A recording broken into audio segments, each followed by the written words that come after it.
Clips. And remember, citizens, always subscribe as well. And $19.95 plus shipping and handling will keep you out of hell.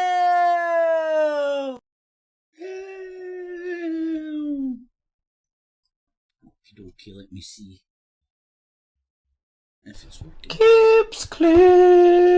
And remember, citizens, always subscribe. Hit the notification bell as well. And $19.95 plus shipping and handling will keep you out of hell. Twice because it's so good. Well, good morning. So I was going to, when I'm interested in looking at the shit show of the news for the day, I do a bit of channel surfing, as pretty sure it might be called. But don't worry, it's safe. I don't use a TV. I use the internet, so it's safe. Okay, Sophia, don't worry about that. Right, okay, pig in a pokey. That's silenced. Silence it. And something very interesting's happened to Scotland's power sharing has just evaporated, which is quite significant because, well, in the lead up to the election, it weakens the SNP's position even more. So we can have a shift day at that. This is called the Daily PoliTITS, right? Because it's a play on the Daily Politics. Oh, see how clever I am! That's what happens when the sun comes out for fucking a couple of years. Whether I do it daily or not, I do not know. In the morning when I'm doing a news roundup, this is what we'll do. So, let's crack on. John? So, I know I keep saying this when I haven't done it yet, but what I'm going to do at some point is get an American mob in on this as well. Oh, pardon me, man. So, let's start off with a wee bit of the BBC's and we can get up to speed on this in some communities, and that was also shelved amid concerns from fishermen that it was going to damage their industry. And again, that was a policy which many in the SNP were glad to see the back of, frankly. So there's some advantages politically for the SNP to ditch some of these, as you say, some controversial, perhaps more controversial policies. Are there any, would you say the advantages of that outweigh the disadvantages, or how would you assess it? Well, in terms of in terms of going forward, those policies have been shelved and they weren't popular. The disadvantage if there's a minority government is that, as your reporter was saying, they have to negotiate with parties on a case-by-case basis to get their legislation through government. But saying that, at the weekend, the Scottish Greens co-leader Patrick Harvey had said that even if the Greens came out, that at the time it was thought that the Greens may be the ones to ditch the agreement rather than the SNP.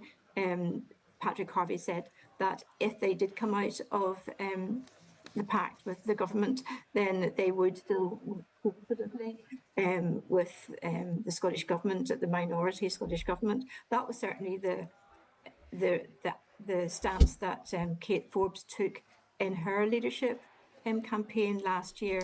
She said, she pointed to the fact that there had been previously SNP minority government under Alex Salmond and Nicola Sturgeon, and the party was able to get its legislation through. The Greens have pulled out of the power sharing deal which gave the SNP and the issues Greens, with the majority in the Parliament, thus parties giving them the and power some if individual everybody adheres MSPs to the upon party's certain issues. position on things. Kathleen Nutt, Now the Correspondent for SNP Herald, thank have you very to much indeed, operate for your analysis on as this breaking story. Thank you. a minority Now, we're going to keep an eye on that story, keep watching in it the on our Parliament, live page. even though But that in the they're meantime, in the Post power. Office inquiry continues today with a former Post Office executive who's described... Oh, what? I'm the epiphany of have a stiffer upper lip. What? Fuck's sake, Fenton says middle class. If nothing says middle class any more than a stiff upper lip, then she's got one. So, what time are we at? 1:45. Right, let's go and have a look at the top of our news. I think the SNP stuff just broke. Oh no, hold on. So let's get the countdown in.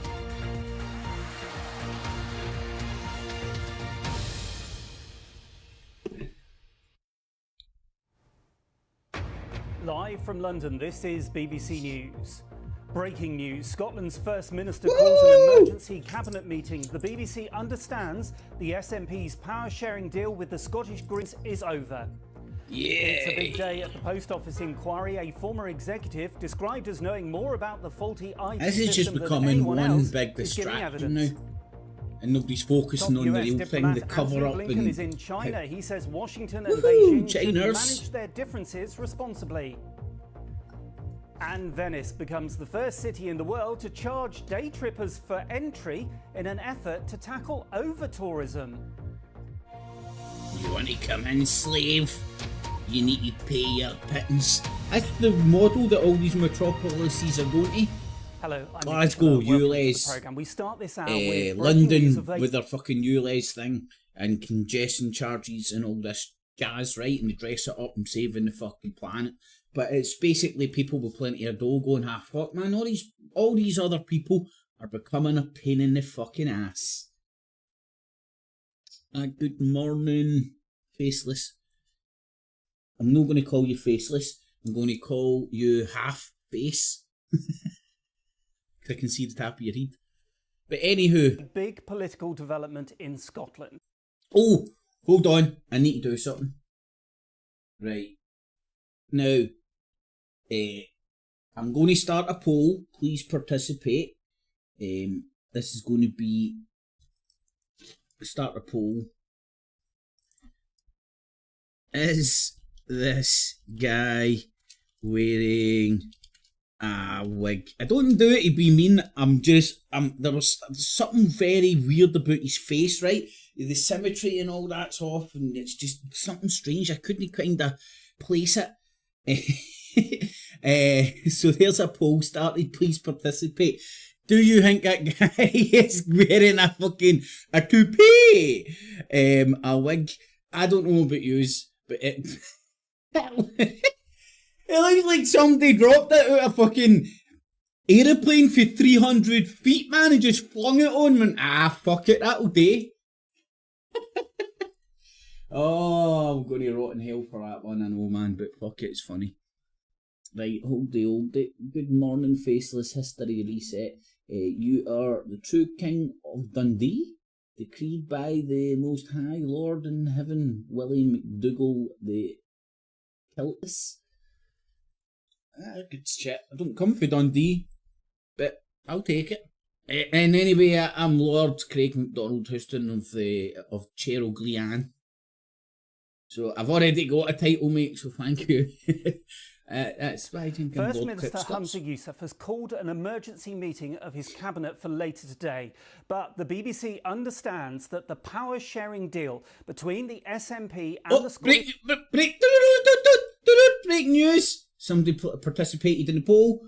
There's been 2 votes, and it's unanimous. The votes are in, people. Fuck the SNP and this PoliTITS stuff.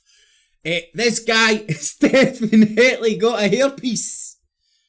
I said a hairpiece, not herpes.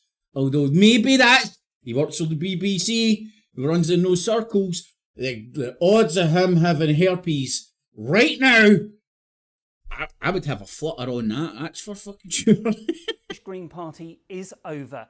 This all follows criticism of the Scottish Government's decision to scrap its 2030 climate target and the way it responded to a review of gender services. Patrick Harvey, Yay! Coalition, over. Now, these are pictures of the Scottish Green Party co-leaders, Patrick Harvey and Lorna Slater, leaving Bute House in Edinburgh ahead of that cabinet meeting. As you can hear, they made no comment when asked if their power-sharing deal with the SNP is over. But to reiterate, the BBC Scotland editor, James Cook, has been told that it is over. The BBC understands that the SNP would form a minority government if its agreement with the Greens ends. As I said, this all follows that criticism of the Scottish Government's decision to scrap its 2030 climate target and the way it responded to a review of gender services. Let's get more on this breaking story with Paul Hutchin, the political editor of the Daily Record, who is in the Scottish Parliament. Yeah. So, Paul, the BBC understanding that this power-sharing deal is over. Is that your understanding of what you're hearing? Yeah, the Bute House agreement is dead. I understand that the two Green junior ministers...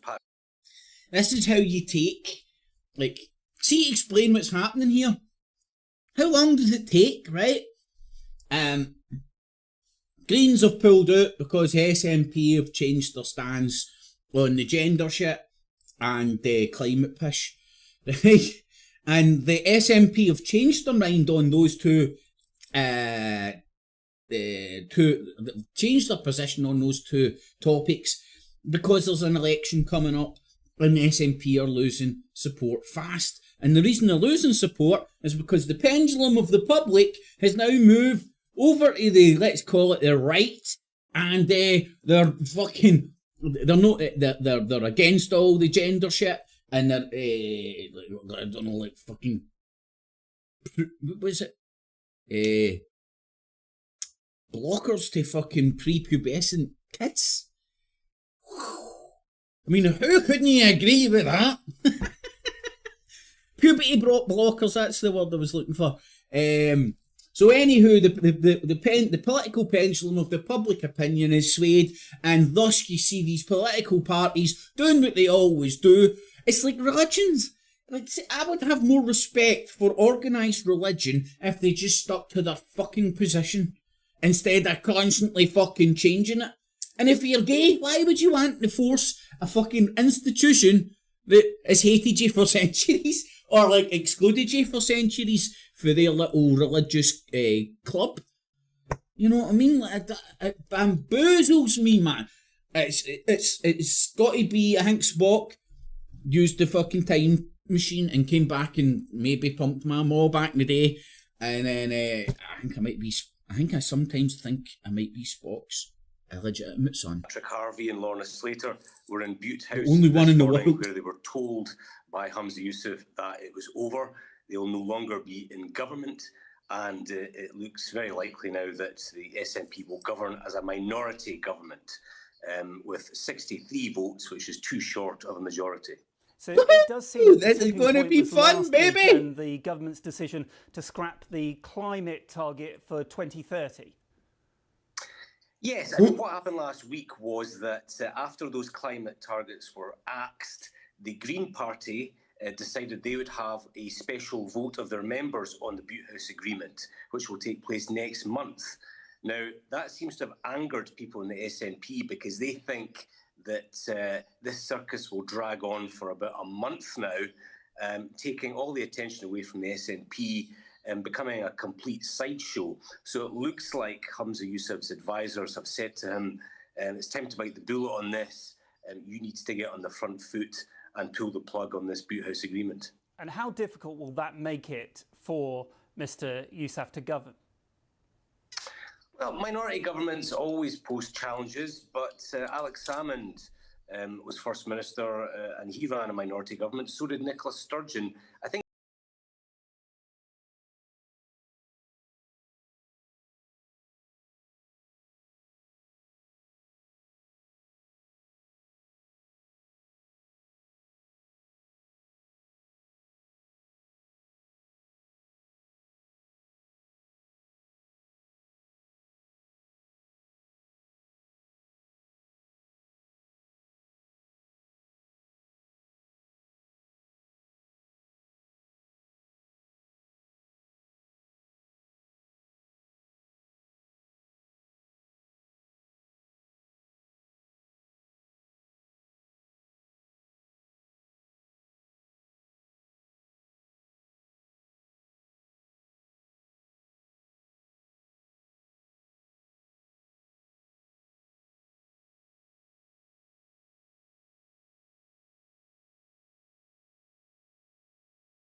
Yes, I mean, I think that it's one issue. I don't think I would look at that as something that is. He's a man of people. He's got his There's no doubt that fucking jumper on. Matter. The Greens are sceptical of the CAS report. They've Bet said you he's that ate a on the kebab record. and sat in a I think boozer the and had a. SNP Oh no, he's a Muzzy. accepted CAS.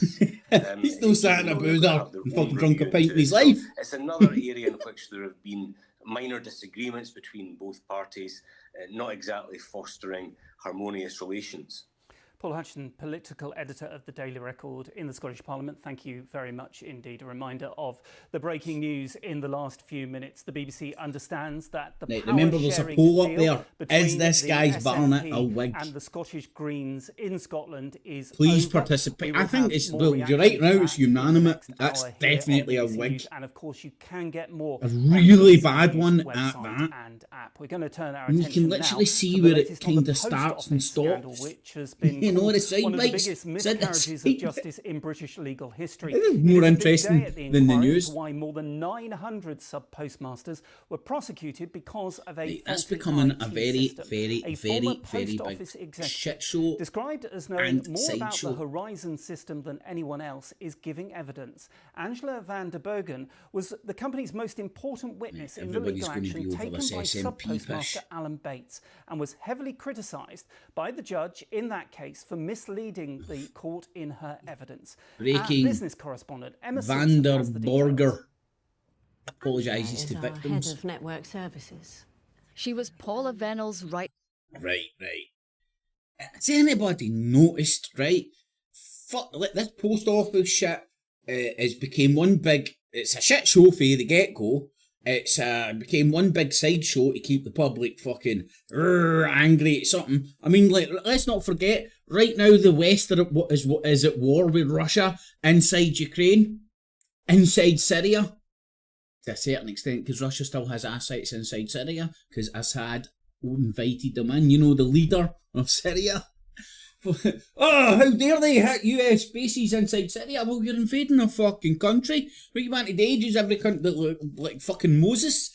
Part the fucking sea. I'm the US of A, motherfucker. Part the fucking sea. Get out of my way, you don't fuck. Wait, how dare you shoot fucking at me? Yeah, we will rape and pillage you fucks. You Arab fucking. But don't dare shoot at us. You shoot at us, it means we just rape you and pillage you twice as hard.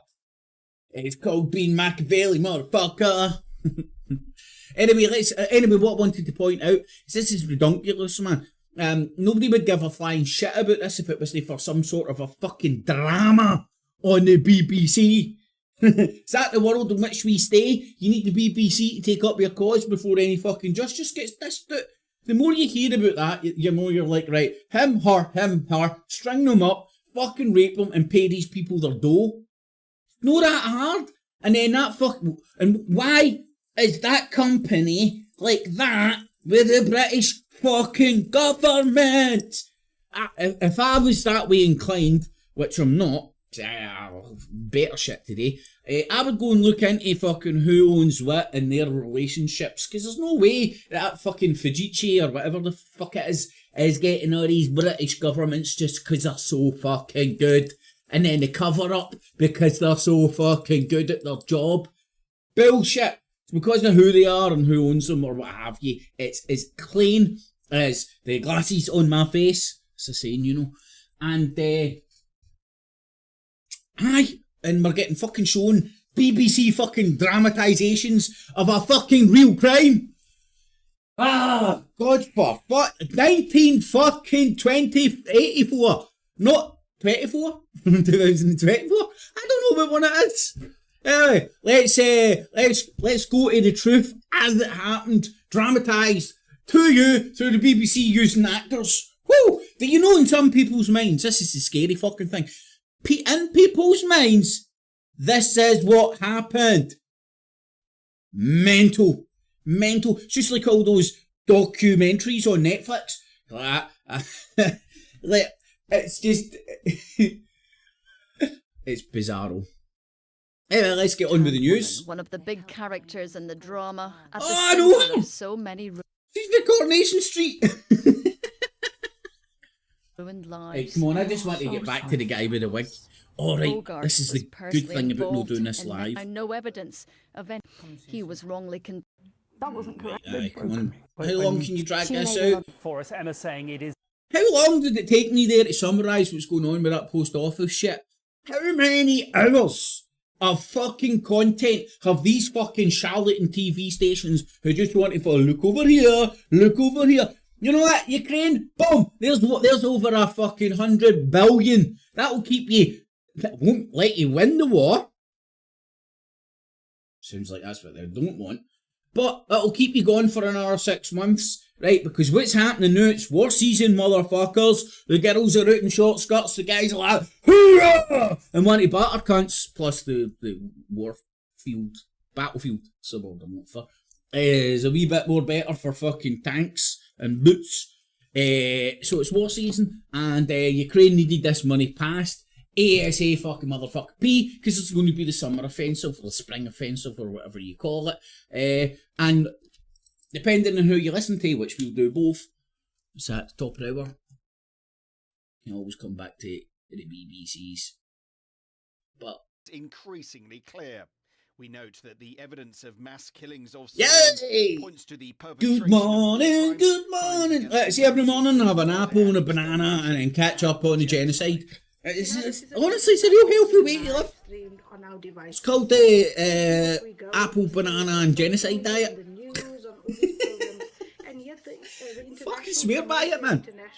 Swear by it. The magpie. No, this isn't on TV. This is on the internet. It's safe. It's safe.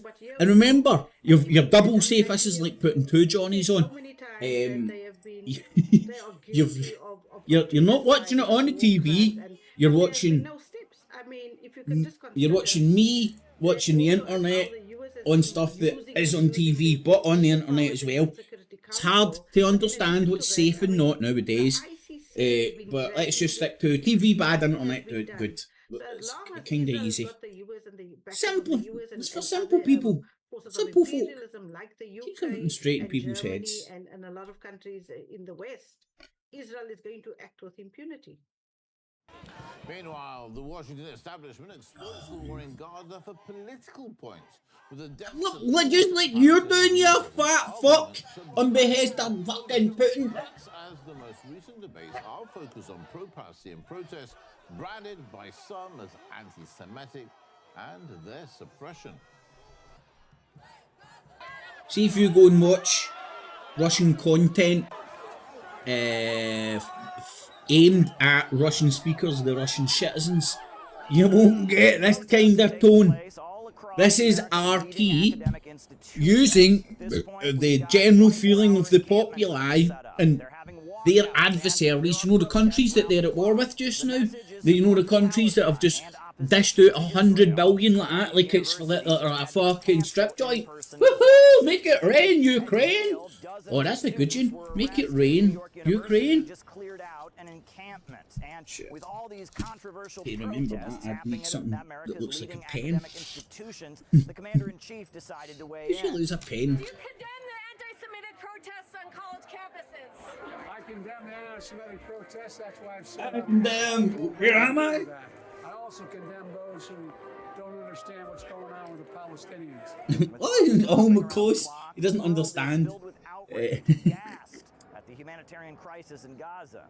Mainstream U.S. media is also outraged about the protests. Critics say these protests are offensive to Jewish students, creating a hostile environment for their education. And a recent Senate hearing got intense.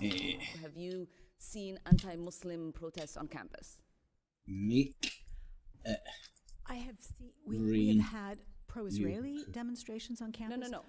But just not a protest that was against Muslims. No, I have you not seen one against Arabs? No, I have not. Have you seen one against Palestinians? No, I have not. Have you seen one against Jewish people? Have you seen a protest saying we are against Jewish people? No, I have seen. Okay, well, thank you. Right.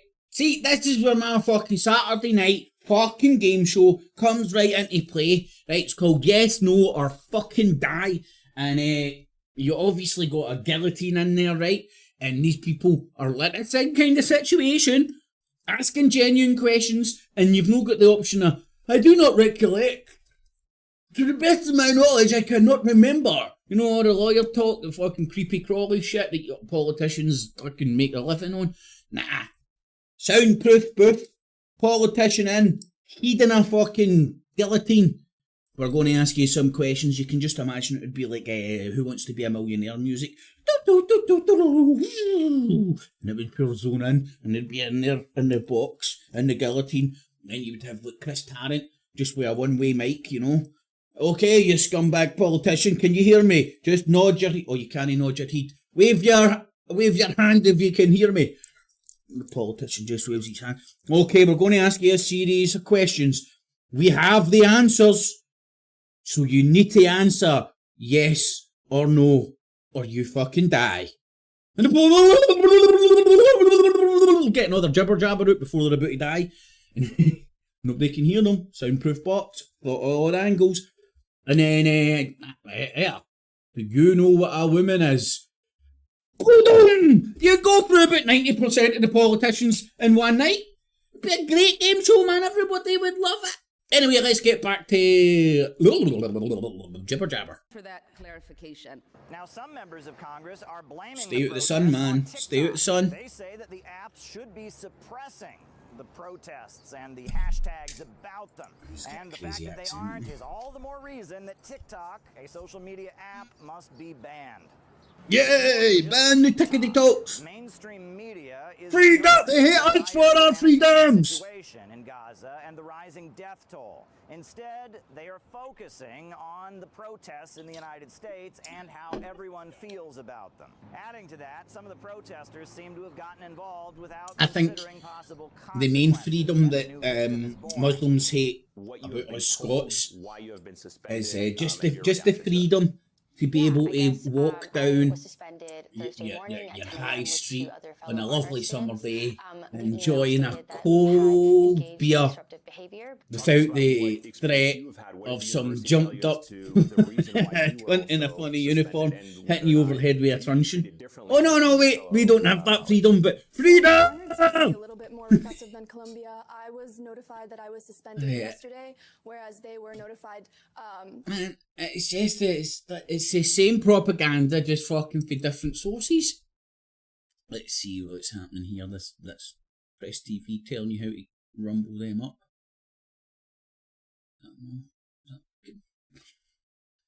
Press TV's dodgy as well. I say it's dodgy. I mean, like, sometimes it's hard to get a stream. And their audio is fucking pish. While combating hate speech. It's a bit better today.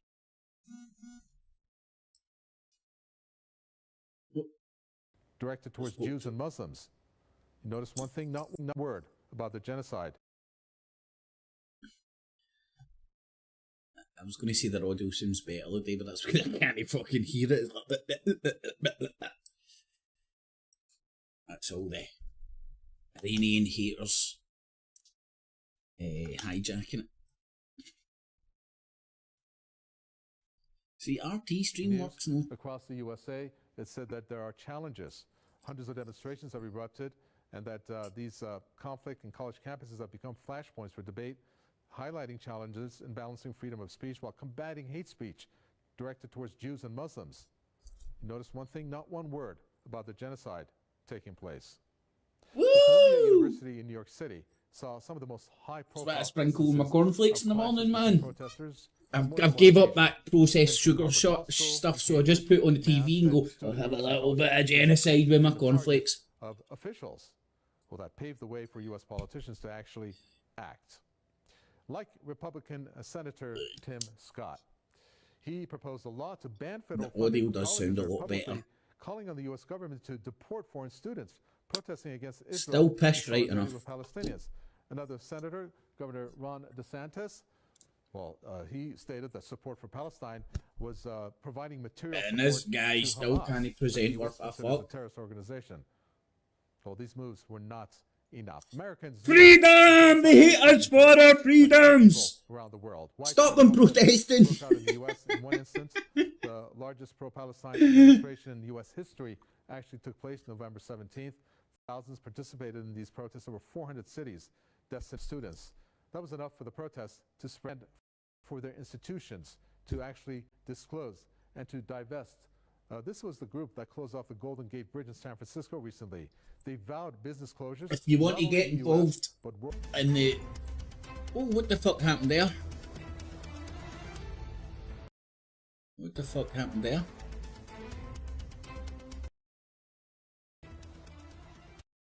We're watching Press TV's news review, where we look deeper into some of the...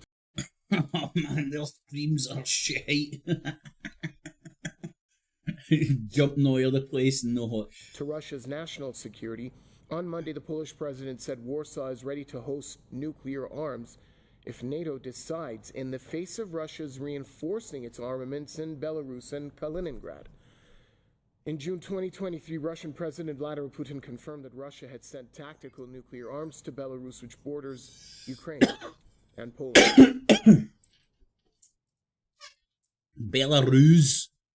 Belarus, the clue's in the fucking name. Of the news review, we have He looks like a fucking Ewok. Samuel Geddes joining us from Melbourne. Also, we have journalist Dmitry Zolotar joining us from Irkutsk, Russia. Gentlemen, welcome to the program. Let's start off with Mr. Geddes and give us your perspective. Nah, I don't know if this isn't my, well, it is my end if you get me, but it's not like I'm dropping bandwidth or anything. Everything's still rocking and rolling from my side, no problem. It is, their streams are push. Maybe their streams are great, right? But they get them delivering them. They're under attack by the deep state Illuminati. Well, let's say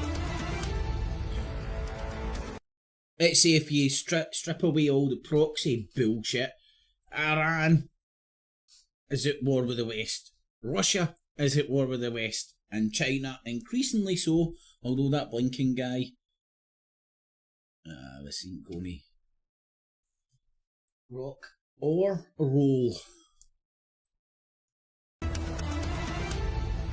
It's the same wee clip. See, it's the same bit. We're watching Press.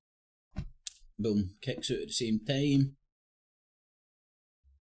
Maybe the same shit will happen here if the Odyssey player even comes up.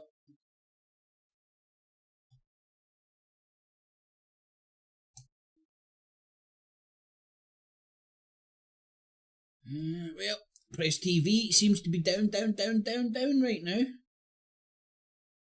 So front lines. RT's senior correspondent Murad Gaziev explains why all that legislation is actually bad for Ukrainians. While it is a gargantuan $60 billion aid and weapons package, it is already being called too little, too late. It's not going in the Ukrainians' favour in the Donbas, certainly not in elsewhere in the country, as the Russians are advancing in the east, in the Donbas. A year ago, Ukraine believed that these billions of dollars... Look how teeny he is! You can get him in a Kinder Egg, man! ...would help us win this war.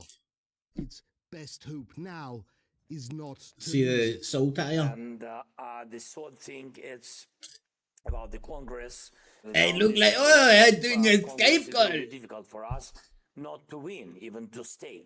He does look like a wee gremlin, you know. Like, he's like Tommy Robinson, man. He's as wide as he is tall.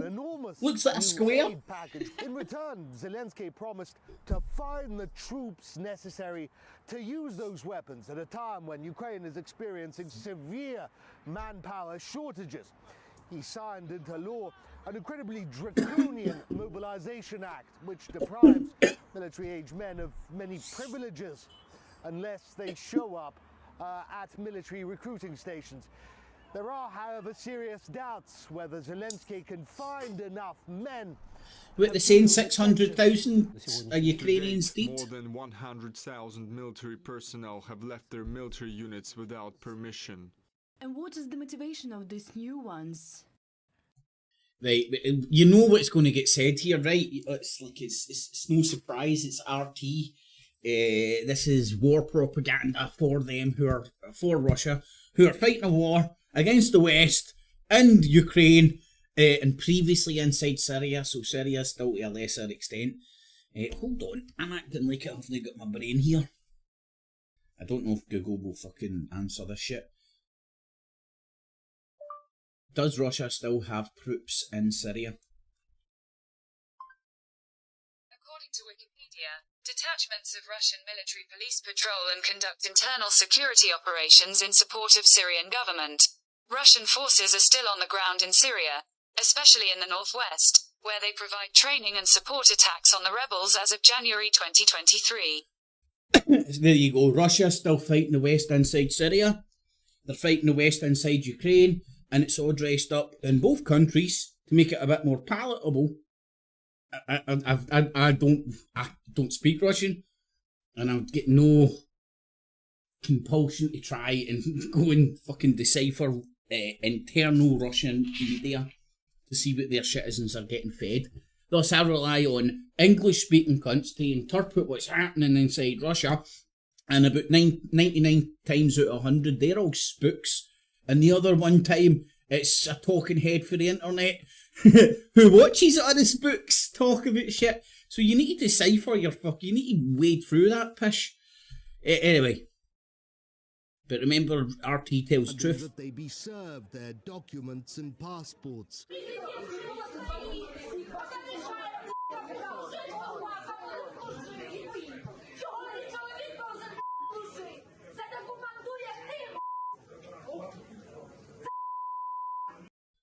Ooh, Baba.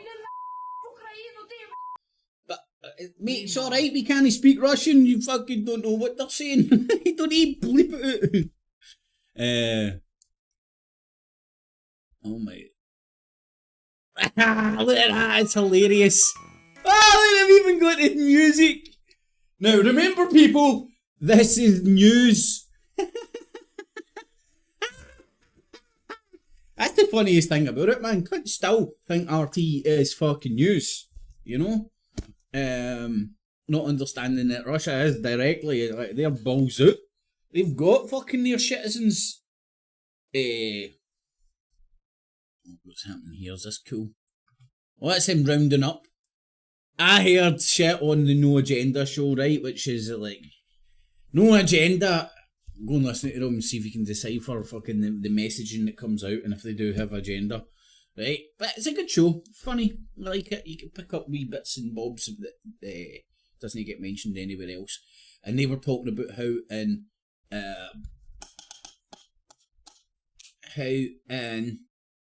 what's that country? Ukraine. how easy it is to forget. In Ukraine, and again, I'm suspecting this is as much bullcrap as, the Russian troops are dishing out Viagra to rape and pillage the women. Happens in every word in it, that same shite. But they were saying that kids whose dads didn't draft dodgers, as these guys were explaining it, because they're fucking dumb Americans, get like a fucking... This is the story they were trying to say. If this was really happening, man, it'd be out there everywhere. They were getting like things round their neck to let these other school kids know that their dad is a draft dodger. I smell shite, but it's a funny story. You need to take the comedy out of all this pish. Are very cynical for the Ukrainian refugees who are there. They are already cutting their support, the benefits, and they see them as a meat. They're nothing but meat puppets. Oh, look, there's fucking Xavier. Professor Xavier. Russia just triples the return. They're going to use 3 times as much. They have their own inventory. Russia's inventory is far greater, and their production capabilities is far greater than what Kyiv is even capable of producing or even importing from the Western countries at this point. The stocks from the other European countries are very low, and all of these stocks are very limited in number. They're desperate for men. International defence consultant. That means he's got a website and he talks about this shit. Amazing. Now remember, I don't know if you remember that Scottish libertarian guy I spoke to in a wee podcast and all that way, man. Really, really, really, really lovely dude, man.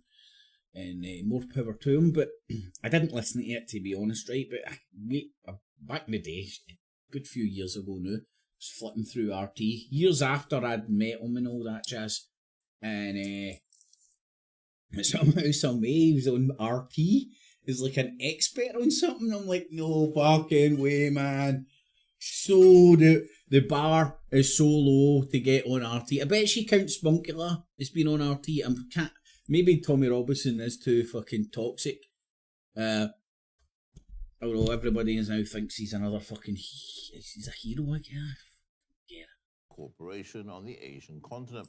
His visit was the first by an Iranian president to the island nation for 16 years. Now, mate, you're on TV. I know it's only RT, but at least appear to like put some effort into speaking.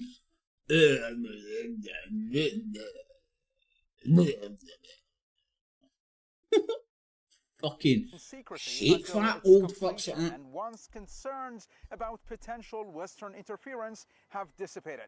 During a visit to Sri Lanka, Iranian President Ebrahim Raisi participated in the inauguration of the Oma Uya multipurpose project. He said the hydro plant, designed and implemented by Iranian engineers, is now operational and marks a significant milestone in bilateral cooperation between the two countries. What's more important than building a dam is the solidarity, empathy, cooperation, and companionship of two countries, Iran and Sri Lanka, two nations in the Asian region.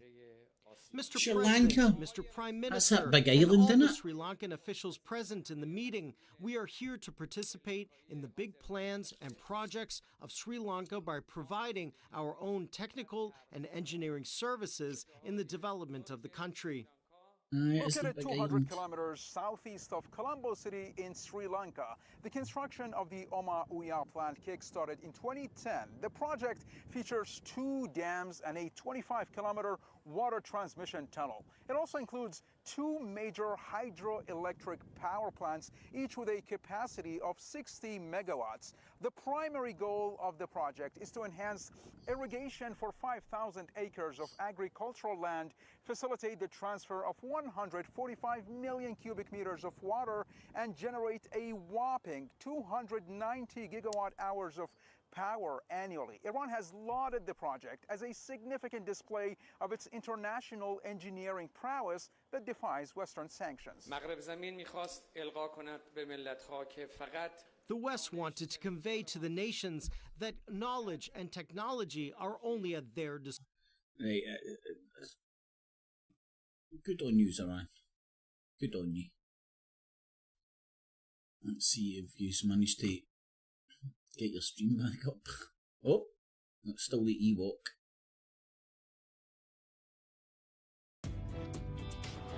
Man, it's the bottom of the hour, so missed all that shit, and I'm not going to try. And oh, here's a good. That looks good, doesn't it? They're the head of the Monitoring and Documenting Unit, the head of the Civil Defence Department of Khan Yunis, and the Director of Criminal Evidence in Khan Yunis. We're waiting there for them to uncover some evidence of what they've found in these mass graves and talk a little bit more about what they have.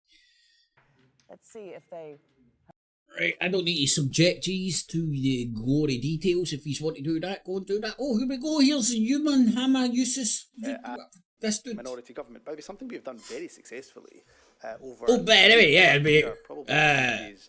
Yes, we have fucked up fucking royally, but I ate a lot of bran and I had an amazing shite this morning. So we need to focus on the positives here.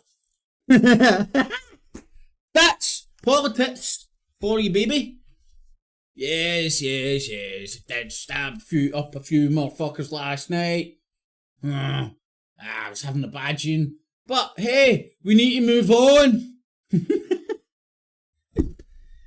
I eat bran flakes and a big pot of coffee in the morning. And when I had that big juicy shite, I fucking focused on the positives. Most successful party that term to now demonstrating what that means in the coming days, in the coming weeks, and indeed the coming. Right, let's see if I can get this to work. If not, Any moment from Edinburgh. Before his death in 1918, but was only rediscovered in January after an auction house found it had been hanging in a private villa for decades. Terribly savage about a stabbing attack in Nottingham on a death. It's all right. You had a shite in the morning. Set on. What the fuck happened there? Of the Greens, because it's better to do the breaking up than be dumped, isn't it? I wouldn't know, but personally, I have to say.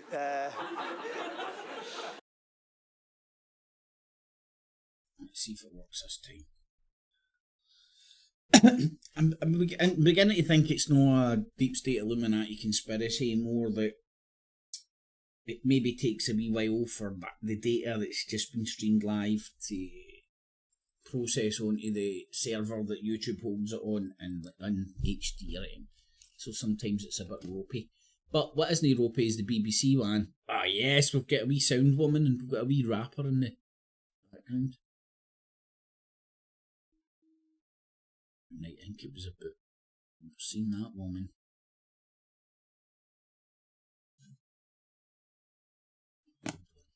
Between 10 and 20 over the page, please.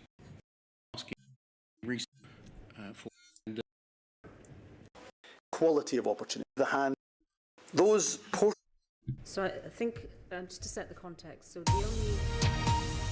Oh, breaking motherfuckers. Let's take you straight to Hamza Yusuf. This is Spaceballs, so it's not quite giving a news breaking. conference in Edinburgh after the collapse of the power sharing deal between the SNP and the Greens. First Ministers, both past and indeed present. Those portraits, they chronicle the political journey that Scotland has been on over the last quarter of a century. Each of those First Ministers, in very different political climates, did what they thought was in the best interest of Scotland. They played the hand that circumstances had dealt them to the very best of their ability. On the day that Parliament nominated me to be First Minister, I set out how I intended to take Scotland forward. I said I wanted to ensure that every single family in Scotland has equality of opportunity, regardless of their background or where they live, to deliver focused and ambitious measures which protect our environment, which promote economic growth, improve people's well-being, and crucially reduce poverty. Fundamentally, I want to inspire confidence people across the land that the best way to achieve the strongest economy, the best public services, the healthiest and happiest population is by becoming an independent nation. Over the past year, I'm proud to have laid the foundations down of that vision. We are investing record amounts in our NHS, ensuring it can employ record numbers of staff, delivering the best performing A&E units in the UK. We are, of course, the only part of the UK. Yeah, I stabbed them up last night. But on the other hand, I did give a lollipop to a homeless guy. We were the best in the UK. There's only fucking... You only need to beat 2 people. And they're run by English people. And the Welsh, come on! Get your shit together, man. Of course, fucking we're going to dominate those 2 fucking groups of dumbasses. So that ain't really something to shout about. Useless. To avoid pay-related strike action in our NHS. I've delivered the council tax freeze this year in every local authority, helping families where we can during a cost of living crisis. We've removed peak fares on our railways, and last week we approved plans for Europe's largest floating offshore wind farm.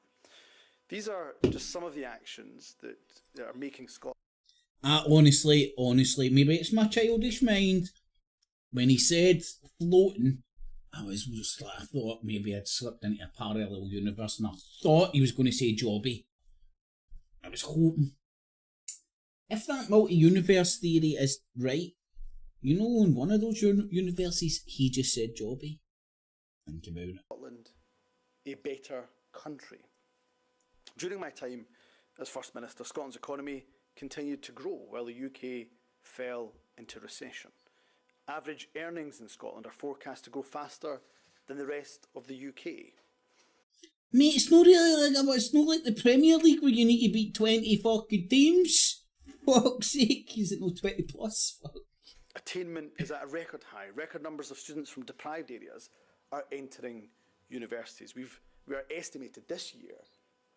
Yeah, because you take them out of the workforce, stick them in a fucking useless education programme, they're not fucking on your unemployment figures.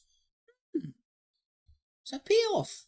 To lift 100,000 children out of poverty due to our actions as the Scottish Government. Renewable... Mate, what's poverty to you, pal? Poverty to you is fucking figures and facts on a fucking piece of paper with numbers. Technologies generated the equivalent of 113% of Scotland's overall electricity consumption in 2022. And Scotland continues to be the top destination in the UK for foreign investment outside of London. And of course, just this... We're the best in the UK! Outside of London, well, that's England, so we're only really beating the Wales. Great! You see how you can fucking roll a jobby in glitter? You can roll a jobby. We're the best in the UK! Well, outside of London, and then that's only really putting us up against Wales. Because if you get a passport, it's a United Kingdom and Northern Irish passport. Northern Ireland ain't in the kingdom. This week, a report from HMRC found that far from driving people away from Scotland, our progressive taxation policy has actually been accompanied by a net migration from people across the UK.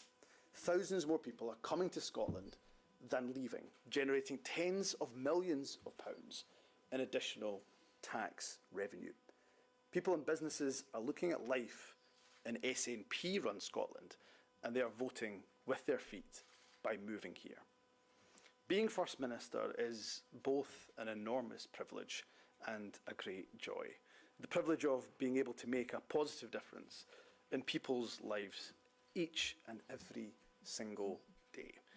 And the joy of meeting inspirational people from all walks of life, each in their own way, making life better for their families and their communities, gives me an unrivaled perspective on the many opportunities, but also the many challenges that our nation faces. As leader of this government, I have to decide, how can we best meet those challenges? How can we grow our economy in a fair and sustainable way?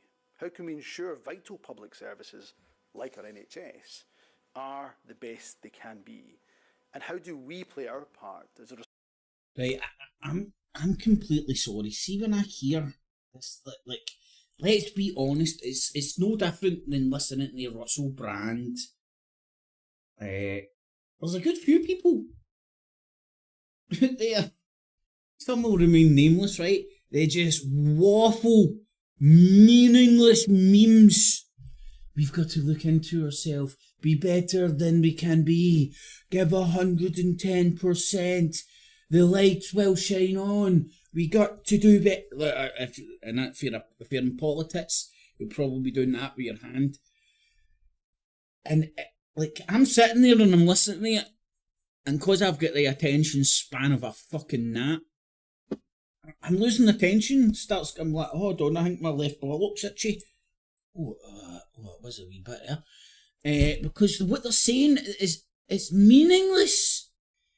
It's just, to be or not to be, this is a question when the tree falls in the woods and no one's around to hear it. Does it make a sound?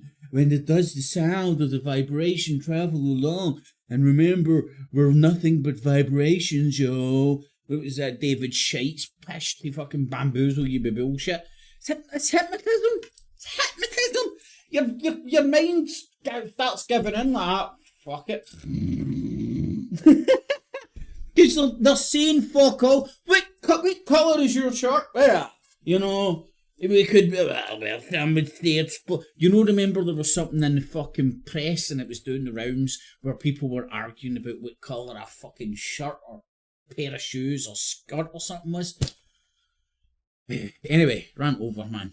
It's my coffee kicking in. Responsible local citizen helping to tackle issues like the climate. Captain Planet, he's a hero, gonna bring pollution down to zero. All we need to do is control you to save the planet. What could go wrong?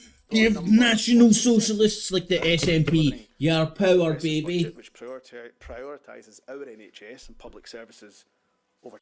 What does progressive mean? It's got a vagina and a penis. It's a man thing, woman thing. Just like you blend man and woman together, but you can't. Unless it's...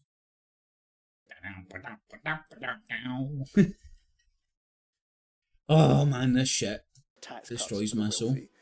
Includes tax cuts for them, better growth for business. Yes, we're going to do this. The sun is going to shine out my fucking ass. Of course, free bus travel for under 22s, bringing ScotRail into public ownership, committing the first £75 million of the 10-year Just Transition Fund for the North East and Moray. But cooperation in any sphere of life is, almost by definition, a trade-off, one which the benefits of working together are held up against the limitations of compromise. And when it comes to our agreement with the Scottish Green Party, I believe that the benefits have outweighed the compromises. When I said that the agreement was worth its weight in gold, I meant it. However, it is now my judgment that the balance has shifted. The Butte House Agreement was intended to provide stability to the Scottish Government, and it has made possible a number of achievements. But it has served its purpose. It's no longer guaranteeing a stable arrangement. We've used them and abused them. Now you green little cronies, fuck off. Don't you just love modern democracy? This is the shit that they say that fucking people hate us for. They hate us for the most retarded way that we've set up fucking governing ourselves over here in the West. Or have we set it up to... Because I'll tell you what, I could design a better government, I honestly believe that, along with everybody else. So why the fuck don't we? Shh. Let's vote for the Raven Lunatic Party, they'll save us. In Parliament, the events of recent days have made that clear. And therefore, after careful consideration, I believe that going forward, it is in the best interests of the people of Scotland to pursue a different arrangement. That is why, following a discussion with my cabinet this morning... I was going to try and shut up there for a bit, but listen to his speech patterns. It sounds like he's trying to chat you up. That's why I asked for a different arrangement. Yes, I've arranged to have you kidnapped. I have formally notified Patrick Harvey and Lorna Slater that you coming on to me, fucking useless! With immediate effect. I spoke to both Patrick and Lorna earlier this morning. I thank them for their substantial contribution to the Scottish Government and to Scotland and their public service over the last few years. I also made clear to them that my intention is that our respective parties continue to work together where we can in the national interest. Significantly, we are resolute in our determination to give the people of Scotland a say on their constitutional future, which of course Westminster parties continue to deny the people. In essence, I hope that we will still be cooperating, but just returning to frankly a less formal arrangement. To continue delivering for the people of Scotland, I believe it is right that the SNP seek to broaden its sphere of cooperation. And that then brings me to what happens next. Having laid the foundations for... Right. I now know, amongst let me list the ways. I now know for a fact that he's watching my YouTube channel because I said, or tried to say, which because I've built up so much, I'm probably going to fall up sphere.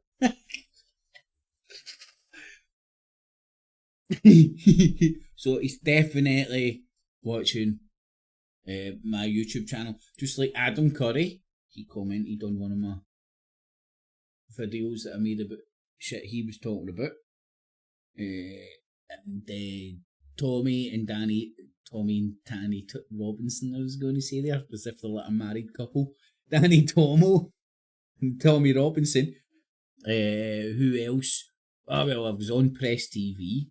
I was in the background on RT and BBC. Was it BBC? I think. Anyway, and David Icke and Itchy Richie Allen, are they fucking still about?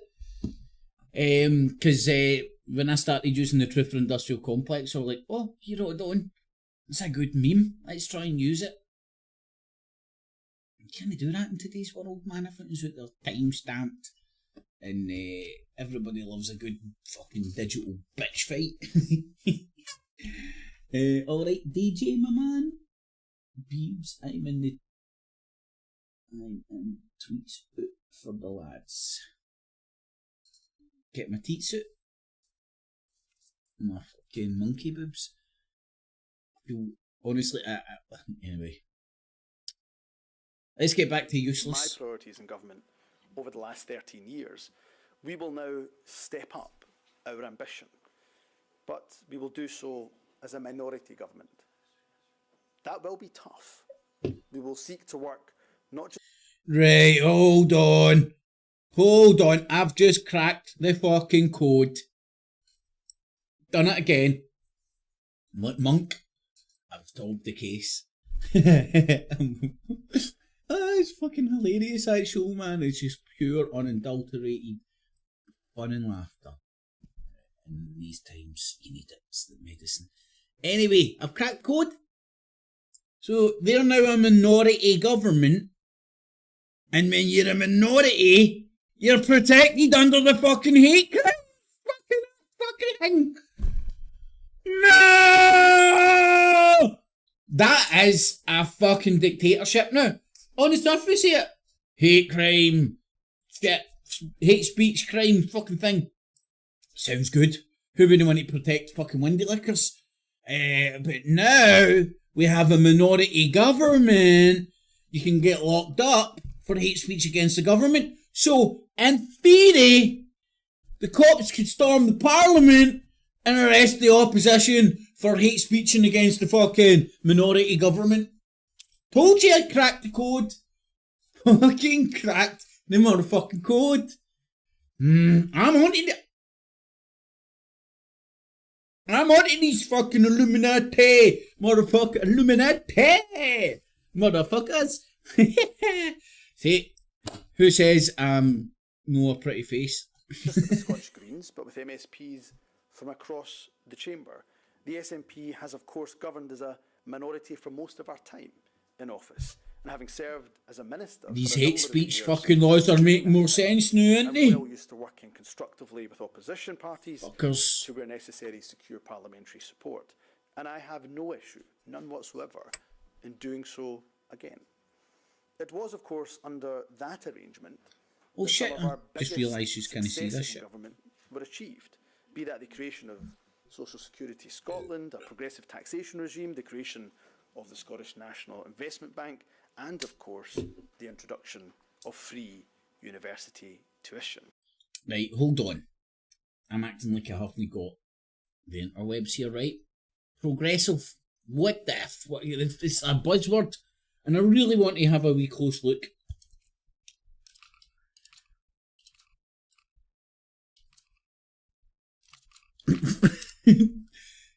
Teach me how to spell it. Brain.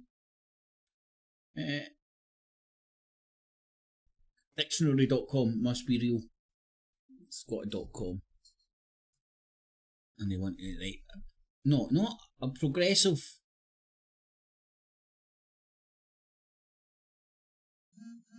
Oh, adjective, right. Favouring or advocating progress, change, improvement, or reform, as opposed to wishing to maintain things as they are, especially in political matters. Right, well, aren't all? Well, that would mean, logically, every policy put forward by every political party is progressive. Right, for example, you don't want to, right, so you want to progress things, you want to change or implement reform, right? What if that change or reform is, right, I want to go back to a time when fucking things worked as they should. You know, that's progressive, but you're going back, you're still conservative in the sense that you want to go back to the way things were ran when in the black and white times. So again, it's just a play with words with these fuckers, but I'm glad I actually done that. I love looking at the bones of what these fucks are saying, man. Especially, my mum always told me never trust a man who looks like he stole his mom's mascara. So despite the many challenges thrown in our way, such as Westminster austerity, Brexit, a global pandemic, this government has delivered for the people of Scotland. But the challenges of yesterday are not necessarily the challenges of... I'm still waiting on my delivery of the camper van, motherfucker! Bing! Yeah, too easy. ...of tomorrow. And the SNP needs the freedom and flexibility to ensure that we move Scotland forward and adapt to that changing world. We need to speak to the country with one voice, our voice. And as such, I am clear that today marks a new beginning for the SNP government. I have a clear policy agenda that I wish to take forward, one that centres around growing our economy and supporting businesses, improving our NHS, tackling poverty and child poverty in particular, helping households during a Westminster cost of living crisis, standing up for the rights of everyone in Scotland, especially our most marginalised communities, and, for the avoidance of any doubt, tackling the climate emergency. Oh, fuck this Captain Planet. Right, the poll, if you want to get involved, it's about this dude. I've no clocked his name yet. I've seen him a few times, and it's like there's something really awful. There's something... See when people fuck with their face, I think you can see it because the symmetry's all gone, man. You're fucking with nature's fucking ratios here, and they just look like melted wellies. And I was like, what the fuck's wrong with this guy? He likes his eyes or something. Anyway, and then I clocked it. He's got the worst fucking toupee, wig, whatever you want to call it, placed right on top of his napper. Like you can actually... So anyway, that's what the poll is. 7 votes. 86% think that guy. Come on, man. Like, seriously, you can't think that's his real hair on top. Look at it, man. It's fucking... This is him went through hair and makeup before going on the national broadcaster. And that's the best. It looks like somebody flew his wig out a fucking aeroplane and it just fell in his seat. They're like, fuck it, that'll do. Roll him out. A really, really, really bad example. Anyway, let's get back to... so that's the wig man. I'll keep that there for reference to the wig man. Let's get back to Yusuf. A parliament of minorities need not be, and I would suggest should not be, a parliament of enemies. Well, I'd suggest to you a parliament of minorities is a bunch of shite. Because as I've always said, man, you should have one singer, one song, a fucking democratically elected dictator. Boom. Right. Cunts get trust in me. Elect me to do. Everything is assy fit for this X amount of time. Thank you very much. So, this is a new concept. A democratically elected leader. Because see the current systems that's rolled out in the Western world. Right. Go and have a look at them. It ain't hard to see through the scam. right? Freedom of speech, part for this, this, and that. Democracy rules. When the only decisions that are allowed to get made are the crumbs that fall off the table. Yes, national insurance is for your health. It's for the NHS. It's not ring fenced. People don't even understand that your national insurance contributions. You get count as your national insurance contributions. It doesn't go to the NHS. I mean, so in my dictatorship, what I would implement is a straightforward, transparent tax system. Road tax, for example. No, hold on, what were they talking about? Oh, what was it they were talking about? And it was like, it would be very easy. The talk of the tonight, the talk of the steamy the new is Labour's post-election gambit of we're going to nationalise the railways. Right, so what you would do is you would nationalise it, fucking all, get rid of every private entity, and don't run it for profit, and the tickets would cost what they cost to maybe make a ball here of profit for investment in the network, but no profit for shareholders or fuck all like that. And the money that you're saving, not giving to shareholders, you can keep and put that in the bucket to pay people who are really good at this shit, you know. So you can maybe pay, like, right now they work for fucking I'm a corporate whore raping you fucking dumbslaves.com, but he's really good at it. So you can then go and pay him twice as much as that corporation's paying him, but on the taxpayer's ticket, but you're still making more dough because you're cutting out all the fucking shareholders. I mean, the scams. The jiggery pokery. See the financial world, man. The way I actually see it is it's the 3-cup game.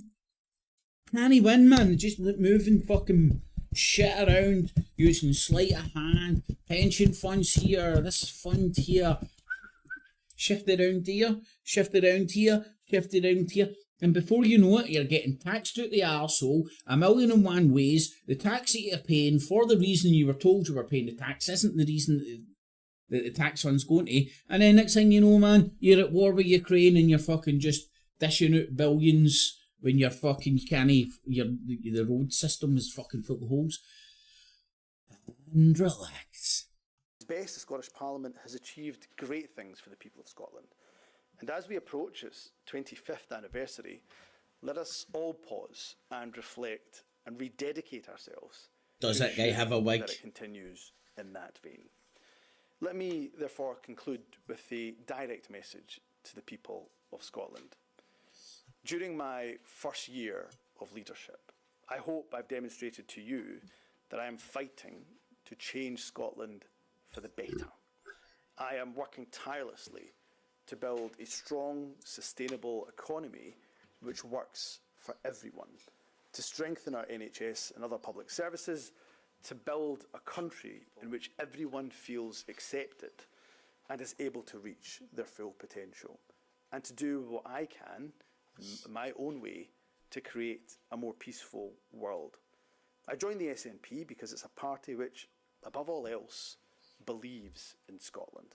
We have unlimited ambition for all of those who are fortunate enough to call this country. Right, talk about saying meaningless jibber-jabber shit. The SNP believe in Scotland, as opposed to what the Conservatives who don't think it exists. You know, how these fucking wordsmiths doing their spelling their words, maybe it's a magic spell. We'll tell you what it isn't. It isn't somebody speaking plainly to you at all, although they'll fucking say that and then come out with gobbledygook like this shite. The SNP believe in Scotland. Mate, that's a meaningless meme that you could... That's a campaign fucking slogan that is meaningless. Meaningless. And it just gets away with it. And people are sitting there thinking, oh, I seen Braveheart. I fucking believe... bing, ba, ba, ba, ba, ba. Your national... I believe and I belong to Glasgow. Shit. Anyway, it's parlour tricks. Their home. As your First Minister, I will always, always put Scotland's interest first. With that, I will now answer some journalists' question. Can I thank Good. Let's on the fucking phone for move the BSL on. interpreting as well, and they'll continue to do that throughout the course of questions. So I have a list of a number of journalists. You will know that my time is tight. Thursday mornings, FMQs and FMQ prep I will have to get to. Let me take STV's comment. Did he just say everybody knows my arsehole's tight? Sorry. Mackay first. First Minister, the Greens say today that you're weak and can't be trusted. This is clearly a very messy breakup. If you can't hold together a majority government, how are you going to manage a minority? Well, first and foremost, emotions are raw, clearly, in the event of terminating the Butte House. Right, his asshole's tight and his asshole's raw. That's what I've heard in the last couple of seconds. I don't know about yous. It maybe I'm hearing what I want to hear.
About as much as I can fucking get away with, man. But it's Cheerio, Cheerio, Cheerio, Cheerio, Cheerio, Cheerio. Contribution that they've made for their country, and compromise necessary involves trade-offs. But you have those. Get Mel Gibson out, mate. Maybe he can save you. That greater benefit of the Butte House Agreement, with the cooperation agreement. Mel Gibson and Braveheart created you. Maybe he can save you. That there was not that stability. By the way, governing as a minority will be hard, will be difficult. We know that. We know that. Up to the challenges. Well, I think this guy has been taking. I think this guy has been hanging around with Jim White. Yes, I am from Glasgow, but I speak like no other fucking Glaswegian I've ever fucking heard. That's because I've been on TV for so long, I sound like I'm on an advert 24/7. Now, oh my god, I wonder if he, when he's chilling with his fucking homies, he speaks like this shite. Yeah, but you know, just love like fucking some country about rock up there, man. It's like wee Tamford down the street like that. In fact, we've got one, but she's an SNP lesbian. And she's like that, man. Hey, I fucking chewed glass this morning, man. I talk PoliTITS. I think she fucking left because she get rumbled for some shit, or I can't remember. I would say to our Green colleagues, we look forward to continuing to cooperate with you on an issue-by-issue basis. I think a demonstration of that will be next week, when the Safe Access Zones bill from Gillian Mackay will be brought forward to the Parliament. The Scottish Government will support that wholeheartedly, and that... Safe access zones? I don't even want to. I'm having an aneurysm already, so I'm going to not even fucking worry. Piece of legislation. So as soon as next week, we look forward to cooperating again with our Green colleagues. But as I say, that will happen in a less formal arrangement. And let's be clear, Colin, the judgment and the decision to terminate the Butte House Agreement was my decision.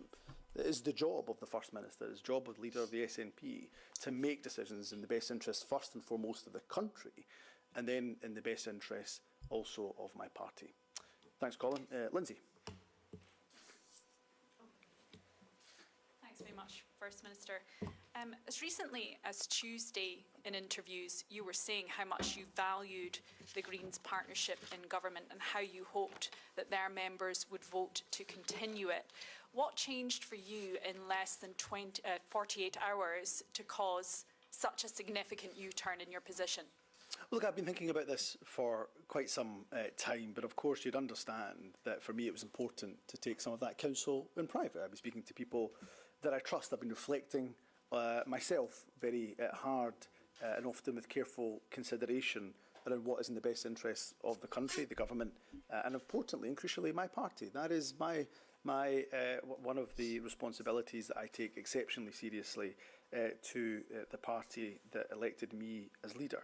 So I'm very proud of what the Butte House Agreement has achieved thus far, but it has served its purpose. Now, we can point to significant successes over the last number of years, and it goes back to now off to the tower with them. Lindsay, that ultimately the reason why you cooperate, the reason why you compromise is because there's a trade-off. That trade-off was, the benefit of those trade-offs was going to be stability in government. I don't think in recent days we have seen the stability that we would like to see in government.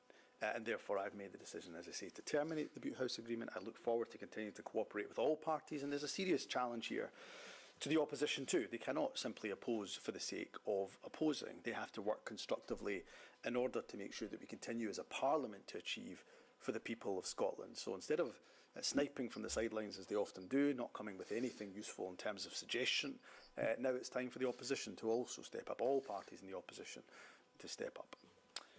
James. Thanks very much, First Minister. You were strongly backing this deal with the Greens just days ago. You previously said it was worth its weight in gold. And the Greens right when they say that this U-turn shows that you are weak and hopeless. Quite the opposite. It shows leadership. As the leader of the government, leader of the party that elected me, I've got to make sure I do what's in the best interest of Scotland. I've got to do what's in the best interest of my party, but ultimately what is in the best interest on our ability to deliver on the priorities of the people of Scotland. The Butte House Agreement, you're right, I've been an ardent supporter of it from day one when I was a minister in the government and when it was first constructed and agreed with the Green Party. I believe we've achieved a lot in terms of the Butte House Agreement. I can point to plenty of achievements over the past almost 3 years in terms of those achievements, but it has now served its purpose. And the benefits that the Butte House Agreement brought, I don't think those benefits we see to this day, and therefore I've taken that decision. I'm confident in that decision. I'm pleased with that decision. And I have to say, Cabinet, I'm pleased, endorsed that decision with enthusiasm. Can I go to Hannah? Hannah Brown, she's here from ITV Borough. Thank you very much, First Minister. Do you feel like you're succumbing to pressure from the Greens here? Were you jumping? Were you pushed before you were before you jumped? I've not been pushed. First Minister of Spit Scotland. it out, Ian. It's my decision Spit it to out. decide. It's my judgment call to decide how we operate as a government. And of course, when I became First Minister just over a year ago, I made that decision to continue the cooperation agreement. I don't regret that decision. I think we've achieved a lot over the course of last year. I've referenced some of that in the remarks that I've made, and I'm thankful to Patrick and Lorna. I know there was going to be a reaction. Emotions are raw. We have to absolutely accept that from our Green colleagues. But what I want to say is they should also be proud of the service that they've given this government and this country. But there's now a new beginning for the SNP. There's the ability to refocus in terms of our priorities and ensure that they continue to align with the priorities of the people of Scotland. And over the coming days, over the coming weeks, and indeed over the coming months and years, I intend to set out that refocusing of those priorities. Conor. First Minister, if we just drill into the optics of this and expanding on what some colleagues have already said, just 48 hours ago you were standing defending Patrick Harvey as a minister in your government. You said that this was a partnership worth its weight in gold. Is it not fair for your critics to suggest you are not a First Minister in control and you're not a First Minister calling the shots? The very opposite. Let me first say that I stand by what I've said. I value the Butte House Agreement and what it achieved. There's no ifs, buts, maybes about that. I value That's the what we've party achieved. line. I think we've achieved a lot together. We can point to a lot that we've managed to achieve together in government. What this shows is leadership. What it shows is the ability for me is to decide to take control of our priority agenda and priority focus. And for me, I'll be demonstrating what that means in the coming days, in the coming weeks. and indeed the coming months.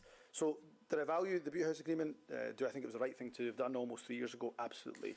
It has served its purpose, and it's time for the SNP to now navigate the rest of the parliamentary term as a minority government. By the way, something we have done very successfully over the years. In fact, we are probably the UK's most successful party when it comes to running minority governments. It will be hard, it will be tough, there's no doubt about that, particularly in what can sometimes be seen as one of the most hostile parliamentary environments and political environments I've ever been in. So we don't underestimate the size and the scale of the challenge, but we believe that on an issue by issue basis there's the opportunity to cooperate with parties right across the Parliament, and we look forward to doing so. Catherine. First Minister, were you told by anyone in your party either the Greens go or you go? And do you agree that makes you look weak and out of control? No, I wasn't by anybody, so that's the answer to the question. It's been my judgment in terms of how we govern. And of course I take soundings. A hallmark of my leadership from day one has been to listen, to engage, to take advice, to speak to my party. I'm not going to indulge necessarily in every single private conversation, but no, nobody has ever put the challenge to me in the way that you have.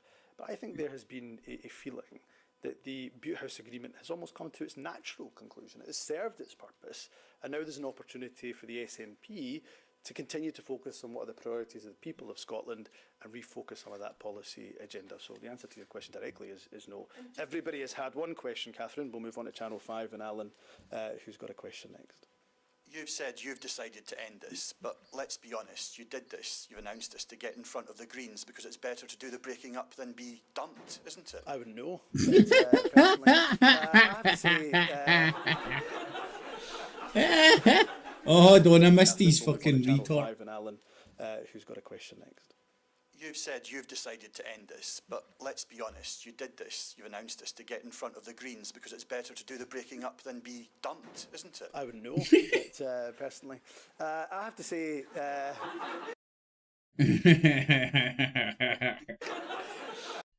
kind of get it now. I would, but Alan, I mean, feel free to share a story or two. Look, for me and from my perspective... Story or two? So he's basically saying, nobody's ever split up with me, pal, but you. You should know. Would have gone, I don't know anybody who would have been able to guess which way the Green vote was going to go. So for me and my perspective, I have been thinking about this, particularly over the last weeks, given a number of challenges that we faced undoubtedly as a government, but certainly been thinking hard about it over the course of the last week and what's in the best interest, yes, of the government and of the country, but also the party. I am leader of the SNP, not leader of a cooperation agreement, I'm not leader of the Butte House Agreement, I'm leader of the SNP, and I have to put my party's interests alongside, of course, the interests of the country and the interests of the government. So I have no idea which way the Green vote would have gone. That would have been for Green members to have decided upon. Gina. Thanks. First Minister, is it time for a Holyrood election? You have not been voted by the Scottish people as First Minister. That was Nicola Sturgeon. Her big deal with the Greens has now collapsed under your leadership. You've got SNP backbenchers rebelling.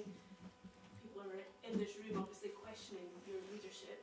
Is it time to actually ask the people of Scotland what their priorities are when it comes to Holyrood? Well, first and foremost, as a general election, of course, we know it could be any time over the course of this calendar.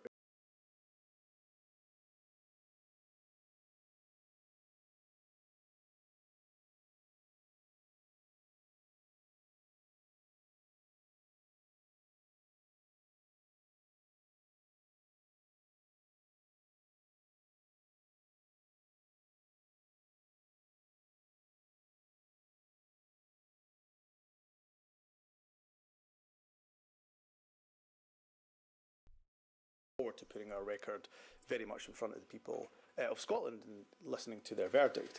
And remember, the people of Scotland, of course, voted for the SNP to be the largest party by quite some considerable distance, I would argue, in 2021. We are, of course, continuing as an SNP government. They voted for an SNP minority government in 2021.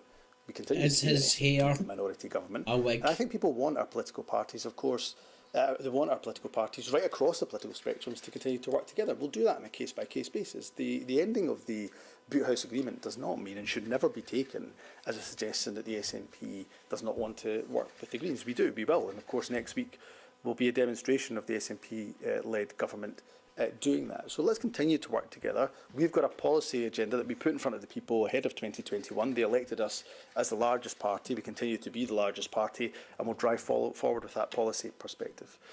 Paul. First Minister, a key part of your leadership campaign last year was support for the deal with the Greens, and even a couple of days ago you were hoping that it continued. But now, after discussions with colleagues, you've decided to U-turn. Isn't it clear that you are a lame duck leader who is basically heading for the exit door? No, not at all. This is leadership. This is the ability to say we are taking control as a party and indeed as a government on our priority terms, our policy terms. And that is clearly going to be demonstrated, and I think it has been demonstrated actually over the course of the almost 3 years we've been as part of the Boot House Agreement with the Greens, but will be continued to be demonstrated over the coming days, over the coming weeks, and over the coming months. And for me, it's really important, as leader of the SNP, to make sure I put this party's interests, of course, at the forefront of my mind. So I will do that. And I'm very confident, I have to say, when it comes to refocusing our policy priorities, they will be very much aligned and continue to be aligned with the priorities of the people of Scotland. Kieran. Thanks, First Minister. A big driving force behind the Boot House Agreement coming in the first place was, as you said, stability, particularly on the back of confidence votes in both Nicola Sturgeon and particularly John Swinney at the end of the last Parliament. Are you worried that now you're a minority government and the Greens are angry that confidence votes may be brought and lost in ministers, including yourself? Look, again, if the opposition want to play political games, that's for them to determine. We'll get on with the job of governing in the best interests of the people of Scotland. I should say the election, Holyrood elections on 2026, let's be clear, we don't fear a Holyrood election. I'm quite confident in our record. I've got a fantastic team and we've got a vision to drive this country forward. So there's no fear from us whatsoever. And of course, in every single poll, almost bar none, we continue they continue to show that we'd be the largest party in Holyrood. But we have been elected in 2021. We'll serve that full parliamentary term. That is what we'll be focused on until 2026. And we'll look forward over the next coming weeks, months, and indeed years to working with every single political party. I think the members of the public will also be watching the opposition to say, well, how will they play their constructive part, or will they just try to throw obstacles in the way of the government in terms of governing? So that will be a test, I think, for the opposition as much as a test for the government too. The Daily Mail's Jess North. Hi, First Minister. Can I just ask what's going to happen to the ministerial responsibilities of state? They'll be absorbed by the Cabinet Secretaries currently, and then, of course, we will give some consideration to how they are appropriately divvied up in the future, but they'll be essentially absorbed by the Cabinet Secretaries that are there. And let me thank once again Patrick Harvey and Lorna Slater for the incredible work that they've done as ministers in the government. Andy. Thanks, President General. With the Greens now out of government, are you able to push on with long overdue projects that opponents of the Boot House Agreement said was being held up? There's a few, specifically projects like the A96 between Aberdeen and Inverness, that's being held up specifically because of the Green pressure. Well, let's remember the A96 is going through a review in relation to its climate compatibility. Let me be abundantly clear that our commitment to tackling the climate crisis has not. Climate compatibility. Hello, climate. Hi, hello, climate. Yes. See this big fucking bit of concrete we're going to rattle right through you? Is this compatible? I think I've... what's the word on it for?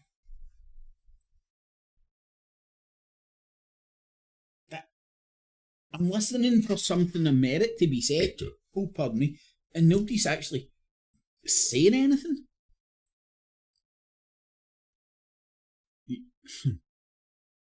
When I read between the lines, what I hear is, aye, we're going to rattle that motorway fucking wherever we want. now we've got rid of the Greens. That's what I hear.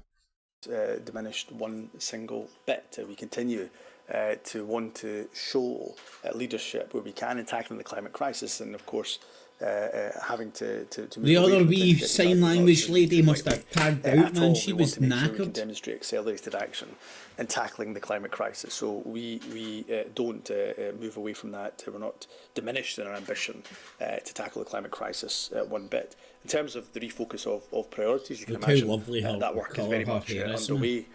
Almost on a portfolio by portfolio basis, we'll be looking and examining what we can take forward and what we can take forward with pace. Butte House agreement or not, we still have an exceptionally difficult budget challenge. That's not helped, of course, by Westminster Government cutting our capital budget by £1.3 billion over the coming years. But continue to watch this space when it comes to, as I say, the refocusing of the priorities. Conor. Thanks, Westminster. A leader who can't secure majority support for his flagship justice reforms isn't showing leadership and is weak. A leader is forced to ditch his cooperation agreement with a party that he's been backing from the Hill for the last year isn't strong. That's a weak leader.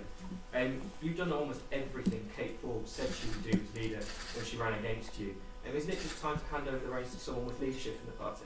No, this is leadership. This is showing, demonstrating what is in the best interests of this government moving forward.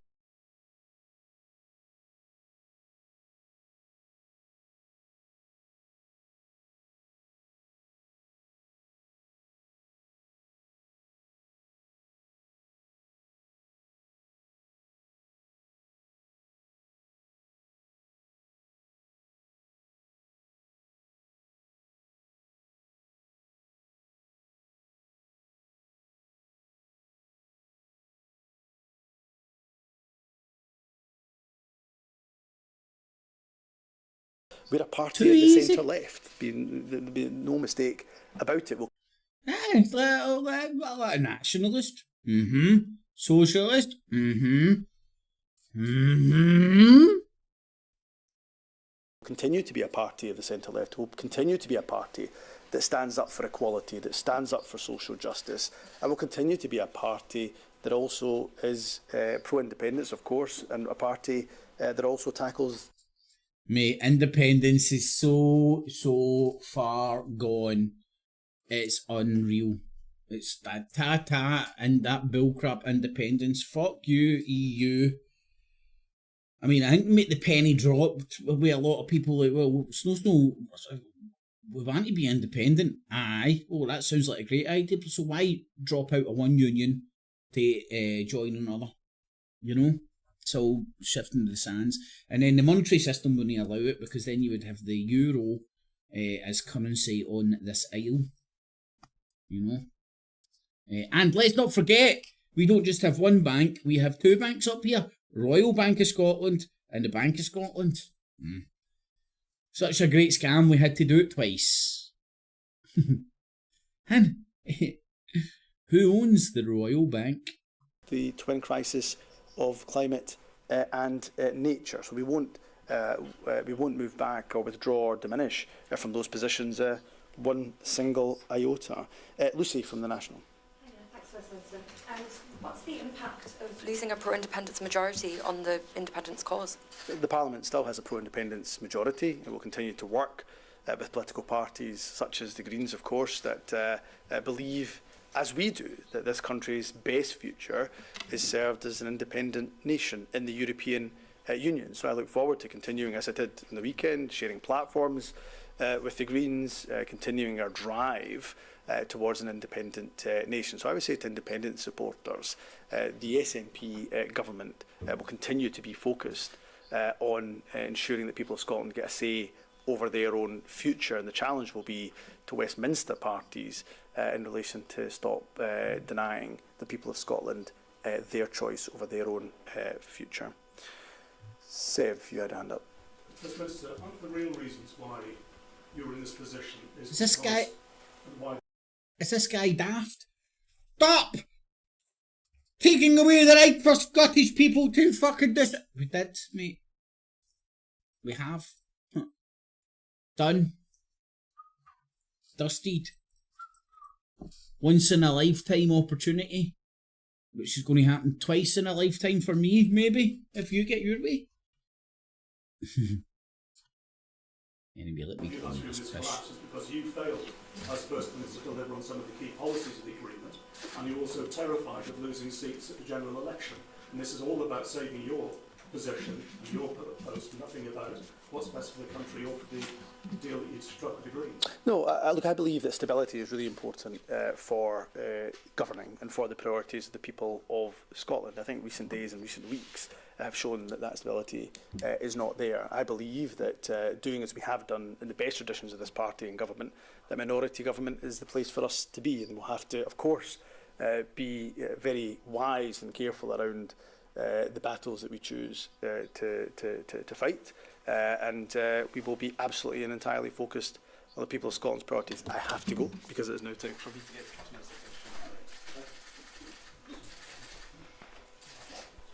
That was Humza Yousaf there, Scotland's First Minister, giving a news conference after the collapse of the power-sharing deal between the SNP and the Greens. I've got a stiff upper lip. It's a stiff upper lip, Effect. lady. He said in the past the agreement had benefits that outweighed the compromises. They've got rid of the guy with the fucking really bad wig. Minority government will be tough. However, he... All right, I've got the time machine here. I forgot. Scotland correspondent. For people, for parties that have been partners in government for 3 years, as you said, Humza Yousaf saying the benefits outweigh the compromise, that it's being terminated with immediate effect. Lorna Slater and Patrick Harvey talking about this being an act of political cowardice to appease the most reactionary forces in the country. That Humza Yousaf can no longer be trusted, that he's ending the agreement in a weak way. The SNP, to be clear, does not have a majority now in the Scottish Parliament. They have 63 MSPs. They are two majority, along with the Greens, who have 7 MSPs. That gave them a majority. They've lost that with this termination of the Butte House agreement with immediate effect. However, this is a parliament that is designed to be consensual. It is designed for to do sweet fuck all. Let every fruitcake in the farm in on the decision making process, and then there's no decisions made because every cunt's fucking want to be fair. Telling you we need to change, we need to mix things up. A democratically elected dictator. I like what this guy's going to do. Let's put him in charge. He's going to fucking do it. When he wee bitches around like that. Oh, but you might fucking harm my fucking pigeon. Oh, you might fucking... I've got a willy and I'm a woman. You know, all this bullshit. People, majority, democratic vote. People voting. Some cunt is going to do X, Y and Z. Let's call him Ming the Merciless. And he comes in and does X, Y and Z. It's no fucking rocket science. Right, so that leads me to believe, like, well, the system we've got, why have we got it? Because it's watered down. No decisions can be made without bureaucratic merry-go-round again and again and again. Just look what happened in the mother of all parliaments when the SNP technically should have had a motion passed to call the British Parliament call for a ceasefire in Gaza, and what happened? And everybody's forgot about it and just moved on because actually talking about it, whereas it was a foreign power's best interests at heart usurped our UK Parliament. That fucking happened. I watched it. I think it was live. I watched it. Minority government. Indeed, the SNP in their first administration under Alex Salmond governed as a minority government, but what it means is that they will now have to reach out to other parties to get back in. What it means is nothing can get done. The SNP are powerless. So you got somebody in power that's powerless. Sounds fucking great. I love this system. Love it. They hate us for our freedoms. Try and drink a can of beer in a Glasgow street. They hate us for our freedoms. Look at they hate us for the mother of all parliaments. Look what happened the other day. Get usurped like that on the behest and the beneficiary or for other shit that probably half of us don't even understand or know about. Tony Blair lied to the Parliament with this. Oh, they're going to kill us with fucking chemical weapons in 40 minutes or whatever his fucking timeline was. 9/11, what happened there? I mean, like, the whole 9/11 thing, the Twin Towers and shit, I can swallow the fucking versions of the towers, the pancake thing and all that jazz. But then, and it very seldomly gets spoke about, but then you've got Building 7. That's the kicker for me. It just leads me to go, right, there's something else happening here. And then they dress up what happened with Building 7 with 10 tons of batshit crazy fucking conspiracies. Whether they are or aren't, who knows? We will never know, quite literally. Anyway, I'm just rambling about shite now. A key policy for both parties, but perhaps more for the Greens than the SNP. Right, kinda get the gist. Hopefully yous do as well. We know what's happening. Let's wrongful prosecution, post office shite. Remember, there isn't people. The West isn't at war with Russia and Syria. The West isn't at war with Russia and Ukraine. And the West isn't at war with Iran inside Israel, Gaza, Palestine. They have a war over that shit. Is that guy wearing a wig? That's the poll. That's where the poll came from. I was trying to be big, I was trying to be clever, and pointing out that this guy's getting the worst wig I've seen in a long time. This guy must have a wig, must have borrowed this wig off his dad. Sky News, let's have a wee look at what they're doing live, motherfuckers. And that would have been, I think... Post office push. Control over that. Let's see what these fuckers are doing live. That's the back of the half-hour opinion piece dressed up as news. Oh, it's a documentary, man. It's just a coincidence. It's all cinematically... Oh, that was pretty cool. It's quick footage. Tell you, man, that America's falling apart.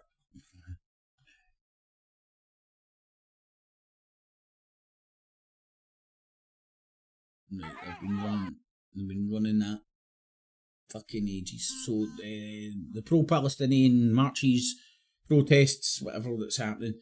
There's a information war on. Oh, right, turn press TV off. Thank you very much. Nestle pushes products packed with added sugars for kids in developing countries. Well, everywhere. If we're a wee bit on the fucking starving Marvin side, fucking fatty pigs up. Requirements and thresholds. Right, it's as I said, it's like sending aid into Gaza. It's like fattening pigs up for the slaughter.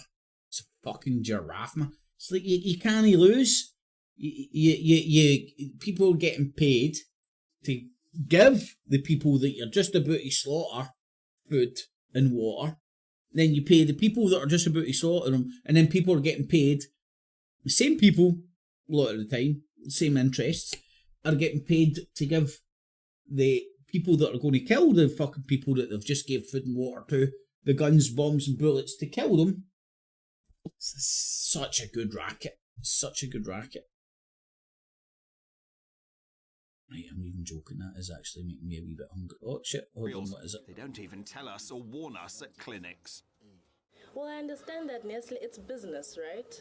But if you're going to be marketing products for babies, like you would on a cigarette box, say this is not healthy or it's harmful for the lungs, I think there should be a clear warning sign. You need to make the consumer aware of the consequences of using the product for a long time.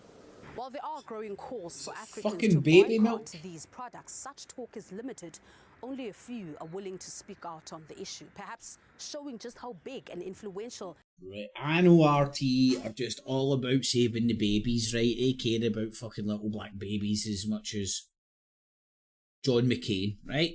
I know they're all about saving the babies, but I'm going to stab in the dark.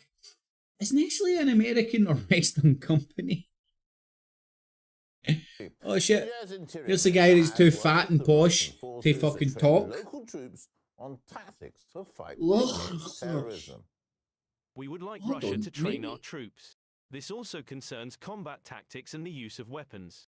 We are interested in purchasing military baby. hardware. We are Cha-ching! here to train the Niger army using the military equipment that has arrived here. This is equipment for different military specialties. For the promotion of military Yes. specialties, we are here to develop military cooperation. Remember, people, we're not at war with Russia. Okay? And, where's the bookies? Hello, this is a conspiracy bookies. Aye. What odds will you give me on like a wee terror group? Maybe Muslim, maybe not. Maybe just a bunch of scary looking black guys bouncing about in a few Toyotas. Bouncing up in Nigeria shortly. What odds will you give me? Evens? Ah, fuck. It's not really worth it. Right, cheers, thanks.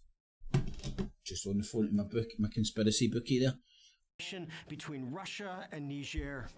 This comes amid a wave of anti-Western sentiments in the region as locals demand the US and French troops withdraw from African nations.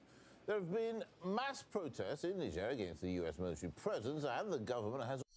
I can't listen to that guy. He's either hammered, which is a strong possibility because he is broadcasting in Moscow. I don't want to stereotype, but I am. And he does sound hammered, and it's just it's Russia poking America with a joystick. This is what it is. It's not really that hard to figure out.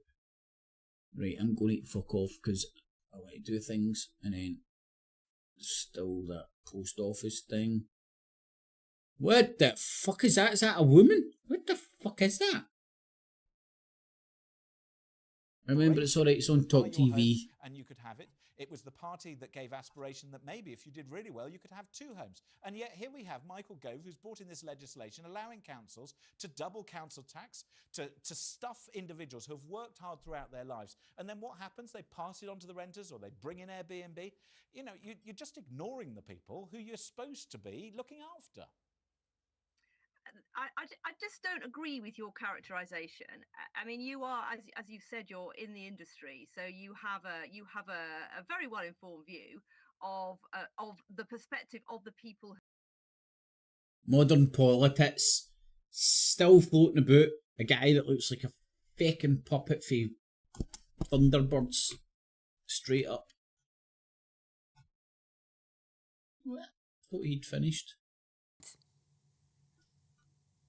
The system of grading schools with one-word judgments should stay. That's according to the Department of Education.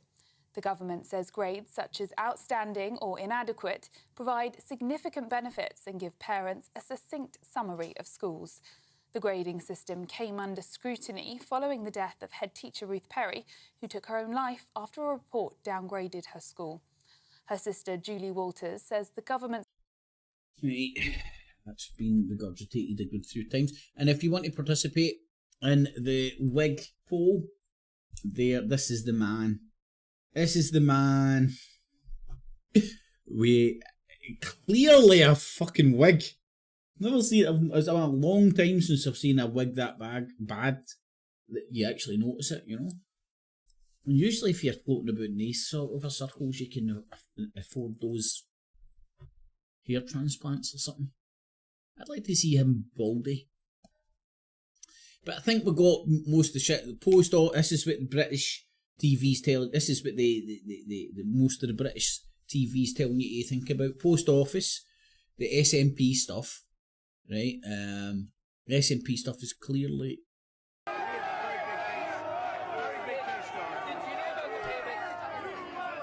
Breaking news! Breaking news! USA! I've got no control over this. Can you hear fuck all?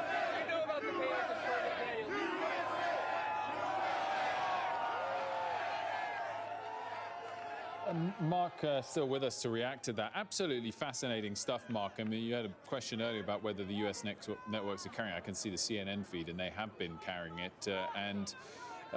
Interesting in New York, a state that he is not going to win in the presidential election, to see a pretty significant turnout of support. Now, maybe one can argue that he's built a lot of buildings in the city, not building this current JP Morgan office, but he would have a section of sport in there. But quite an interesting turnout, vibe, and set of remarks there. Yeah, I mean, to that, I would say a few things. First of all, it's quite lazy to... Right, the deep state Illuminati don't want me to do this, but I'm going to try my bestest. Let's see if it works.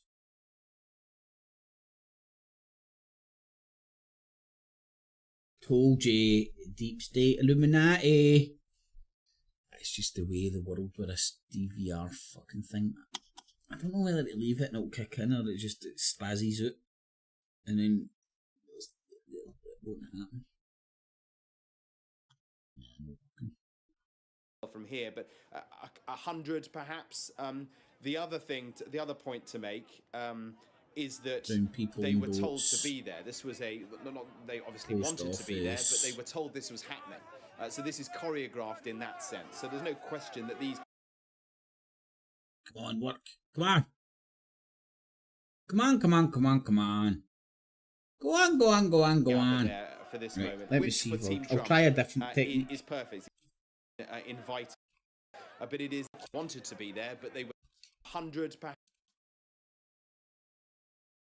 It just keeps spazzing out. Let's see, is the BBC showing this shit live?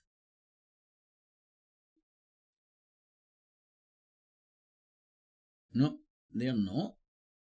BBC are not showing that. They're still at the post office shite, but Sky News are showing it. They're not showing it. I don't think. Not only our epidemic of loneliness, but the feeling. Press TV won't be running it.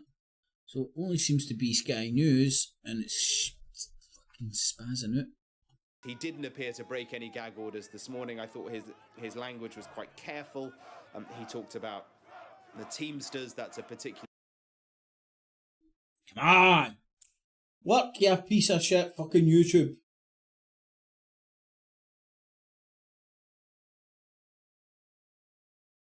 Right, I think the best I'm going to get right now is the live prosecution. But as a moment for Donald Trump, a moment in time that is very limited for him, and you can see, looking down at the camera angles there, interesting number of people that have turned up to see him. This is precisely what Team Trump want to project through the lenses. Well, Mark, we know you're going to continue to monitor that for us, and indeed the proceedings inside the courthouse when they start in a few hours' time. Mark Stone, thank you very much for that. We're going to return now to a different live event, one back closer to home, and go back into the post office inquiry. Not Fujitsu could gain remote access, doesn't arrive. That's correct, sir. Yeah, fine. Can we go forward, please, to page 47? And scroll down to entry 857. You claim there's a glitch in the system in reference to the £436.81. I think that's part of the £700 that showed up on the stock unit. And Mr. Athol says, and the £400 on the audit that they carried out. You say, we've demonstrated for the information that we have.